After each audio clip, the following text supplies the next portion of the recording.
I'm Jim Simons. I'm 87 years old, and I've made a lot of money in my life, about $30 billion to be precise.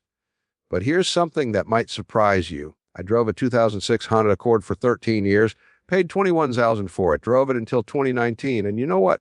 That decision, that one simple decision to drive a modest car, probably made me richer by several $1,000,000 over my lifetime. Now, I know what you're thinking. Jim, you're a billionaire. What do you care about saving money on a car? And that's exactly the wrong way to think about it. I didn't become a billionaire by ignoring small decisions. I became a billionaire because I understood that small decisions compound into life-changing consequences. Every dollar you spend unwisely today is really a 100 you won't have in retirement. And nowhere is this principle more brutally obvious than with cars. Let me be blunt. If you're buying a car on your salary, especially if you're financing it, you're committing financial suicide. You just don't know it yet. The effects won't show up for 20 or 30 years, but by then it'll be too late. You'll be 65 years old looking at a retirement account with $200,000 in it when you need $2 million, and you'll wonder where it all went wrong. I'll tell you where it went wrong. It drove away at 15 miles per gallon. Let me tell you about a mistake I made early in my career. It was 1978. I was in my 40s, already running Renaissance, making serious money for the time. I thought I deserved something nice. So I bought a brand new luxury sedan. Cost me a small fortune back then. I felt like a big shot driving it off the lot. But here's what I didn't fully calculate at the time because I was focused on other things. That money, if I had invested it in our own strategies, instead, I would have compounded at rates far higher than the market average. By today, that single purchase would have grown to many millions. One car, one decision, millions gone. That sedan didn't just cost me the sticker price. It cost me a piece of my children's inheritance. That was the last brand new luxury car I ever bought. After I did that math, I realized something that most people never figure out. A car is not an asset. It's a liability that depreciates the moment you drive it off the lot. In fact, it's worse than most liabilities because it tricks you into thinking you're building wealth when you're actually destroying it. People say, I need a car to get to work. Sure, but you don't need a $60,000 car to get to work. A $15,000 used car gets you to the exact same office. And the $45,000 difference properly invested becomes $1, $2 million over 30 years. Let me break down the real cost of a car because most people have no idea what they're actually spending. Let's take a typical scenario. Nothing fancy, just a normal American buying a normal car. Say you buy a $50,000 car, not a luxury vehicle, just a decent midsize sedan. Most people can't pay cash, so they finance it. Let's say you put 20% down, that's $10,000, and finance the remaining $40,000 over 5 years at 7% interest, which is about average these days. Your monthly payment is $792. Over 5 years, you'll pay $47,520 in payments plus your $10,000 down payment. That's $57,520 total. But wait, we're not done. Not even close. Now let's talk about insurance. If you're financing a car, you need comprehensive coverage. That's going to run you about $1,800 per year, maybe more if you're young. Over 5 years, that's $9,000. Now we're at $66,520. Then there's maintenance and repairs.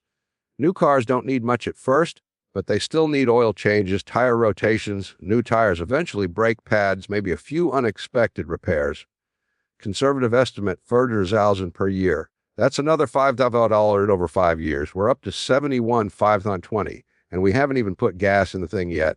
If you drive 12,000 miles per year and get 25 miles per gallon, at $4 per gallon, you're spending $1.90 per year on gas. Over 5 years, that's $9,600. Now we're at $81,120. Don't forget registration fees and taxes. Depending on your state, that could be $500 to $100,000 per year. Let's say $750. Over 5 years, that's $3,050. Total cost of $8,470 for a $50,000 car. But remember, after 5 years, that car isn't worth $50,000 anymore. It's worth maybe $25,000 if you're lucky. So you spent $84,000, $80,000, $70,000 to own something worth $25,000. You lost $59,070 in 5 years. That's $11,974 per year or $998 per month just to drive a depreciating hunk of metal around. But even that doesn't capture the real cost. Because here's what nobody tells you. The real cost isn't what you spent, it's what you didn't earn. Economists call this opportunity cost, and it's the most important concept in personal finance that almost nobody understands. Every dollar you spend on a car is a dollar you can't invest, and that dollar invested properly grows. Let's say instead of buying that $50,000 car, you bought a $15,000 used car. Still reliable, still gets you to work, just not as shiny.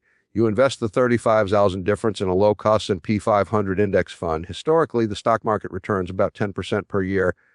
After 10 years, that $35,000 becomes 95. After 20 years, it's 437. After 30 years, it's 607 or 64. That's the real cost of your car decision. You didn't just spend an extra $35. You gave up 610, 764 in retirement savings, and that's assuming you only make this mistake once. Most people don't buy one car in their lifetime. They buy 10 or 12, and they always buy more than they need. I see it everywhere I look. Guy making $80,000 a year driving a $60,000 truck. Why? I need it for work? No, you don't. You need it for your ego. There's a reason why the average American retires with less than $200,000 saved, and it's parked in their driveway. Let me tell you what I did instead. After that early luxury mistake, I made a rule for myself. I would never buy a car I couldn't pay cash for.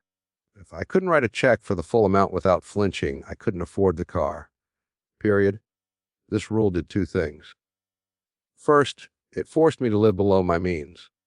Second, it eliminated interest payments entirely. Do you know how much money Americans waste on car loan interest? About $200 billion per year. That's money going to banks for the privilege of driving a depreciating asset. It's insane. My second rule, never buy new. Why would I pay for 20% depreciation the moment I drive off the lot? Let some other sucker take that hit. I bought cars that were 2 or 3 years old, gently used.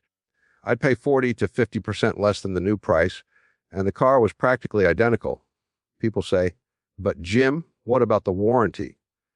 The warranty cost you $15,000 in depreciation. I'll take my chances with a Vonder's $500 repair bill. Thank you very much. My third rule, drive it until it's dead. I don't mean until it's inconvenient. I mean until it's actually not worth repairing anymore. Most people trade in their cars every 3 to 5 years. Why? Because they're bored. Because they want something new, because their neighbor bought a new car, and now they feel inadequate. This is exactly the kind of psychological weakness that keeps people poor. I drove my cars for 10, 12, 15 years. My 2006 Honda Accord, I drove from 2006 to 2019. 13 years. Total cost of ownership over 13 years, maybe $40, and including purchase, maintenance, insurance, everything. That's about $3.76 per year. Compare that to someone who leases a new $70,000 car every 3 years. They're spending $333 per year, not including insurance and maintenance. That's over $20,000 more per year than I was spending every single year over 30 years. That's $600,000 properly invested at 10% returns. That's millions. This is why I say buying a car on your salary is financial suicide, because that's not an exaggeration. It literally kills your financial future. You just don't feel the pain until it's too late.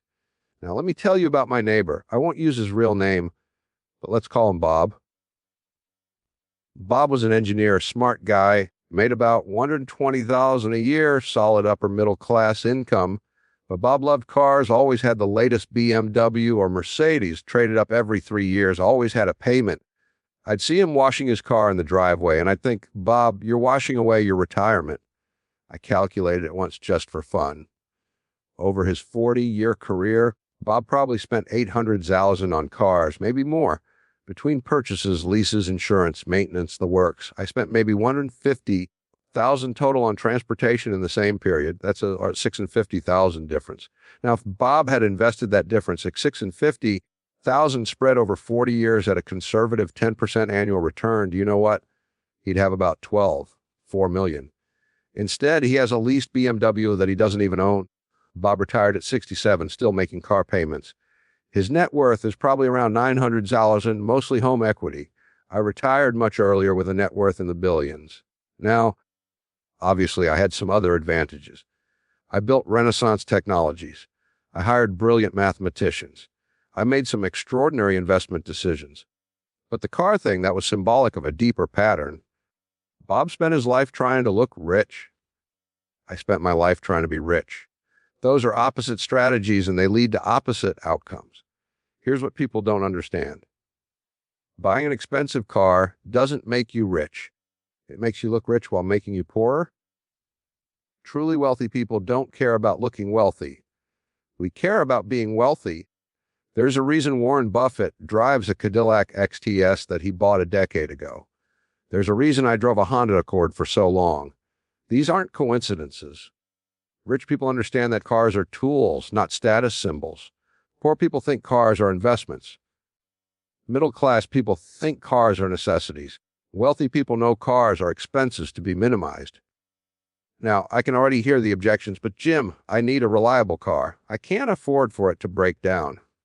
Okay, fine. Buy a 3-year-old Toyota Camry or Honda Accord. They're insanely reliable, cheap to maintain, and cost half what they did new. Problem solved. But I have kids. I need something safe.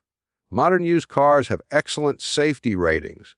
You don't need a brand new 65,000 SUV to keep your kids safe.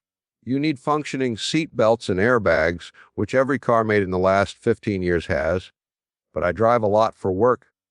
Then buy something fuel efficient and cheap to maintain. Still doesn't require a new car.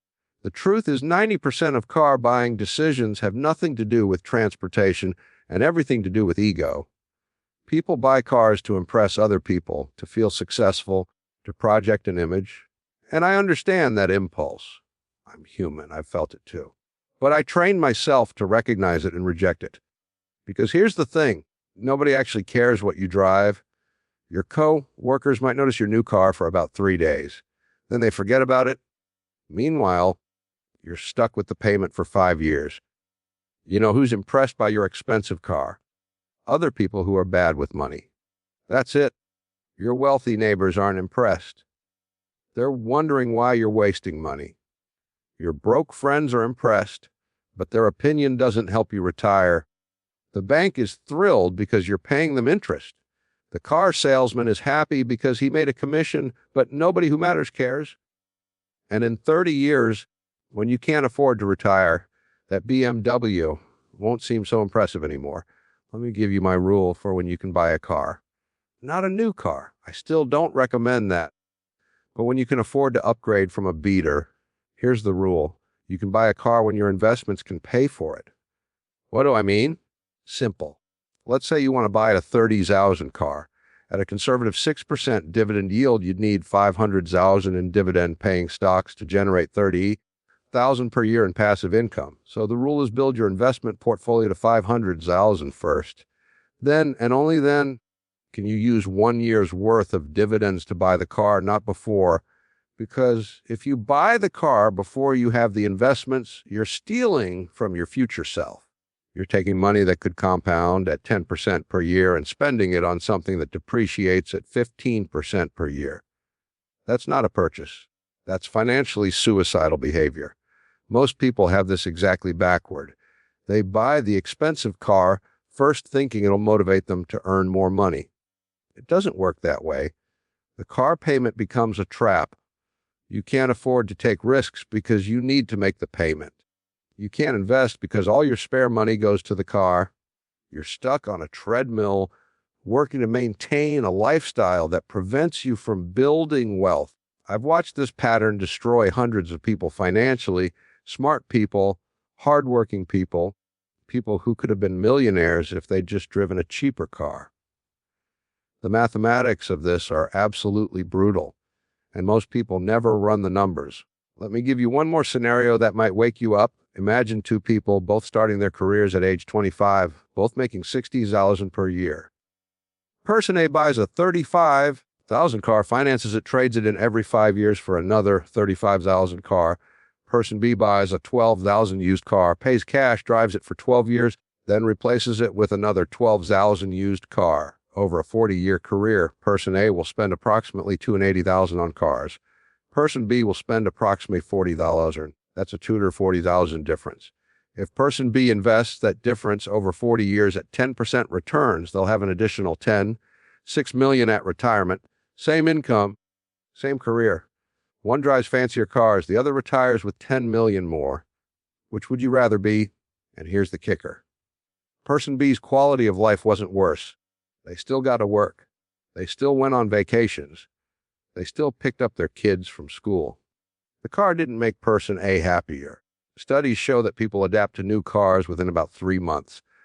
After that, it provides zero additional happiness.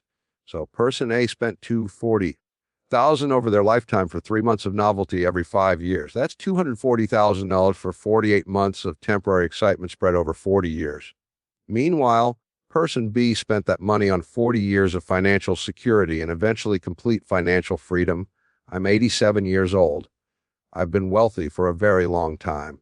And I can tell you from experience, the feeling of financial security is better than the feeling of driving a nice car. It's not even close. Financial security means you can't be fired, you can't be pushed around, you can't be forced to do things you don't want to do. You have options. You have freedom. That's what wealth actually is, freedom. And every dollar you waste on a depreciating car is a dollar you're not spending on freedom. So here's my advice, and I'm giving it to you for free. Though people have paid me millions over the years for similar insights, don't buy a car on your salary, save up. Buy used. Pay cash. Drive it forever. Take the difference between what you would have spent on car payments and invest it in a simple low-cost index fund. Don't touch it for 30 years.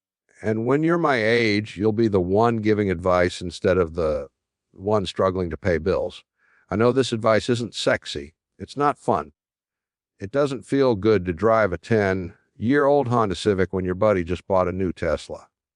But you know what feels good? Looking at your investment account when you're 55 and seeing $7 million in it, that feels good. Being able to retire early because you don't need to work anymore, that feels good. Telling your boss to go to hell because you have enough money to walk away, that feels amazing. And none of that happens if you're spending $800 a month on a car payment for your entire working life. The choice is yours. You can drive a nice car and work until you're 70, or you can drive a modest car and retire at 55. Both are perfectly fine choices. Just make sure you understand what you're choosing, because most people don't. They think they're choosing a car. They're actually choosing poverty, and by the time they realize it, it's too late to fix. Don't be that person. Be smarter. Think longer term. And for God's sake, stop buying cars on your salary.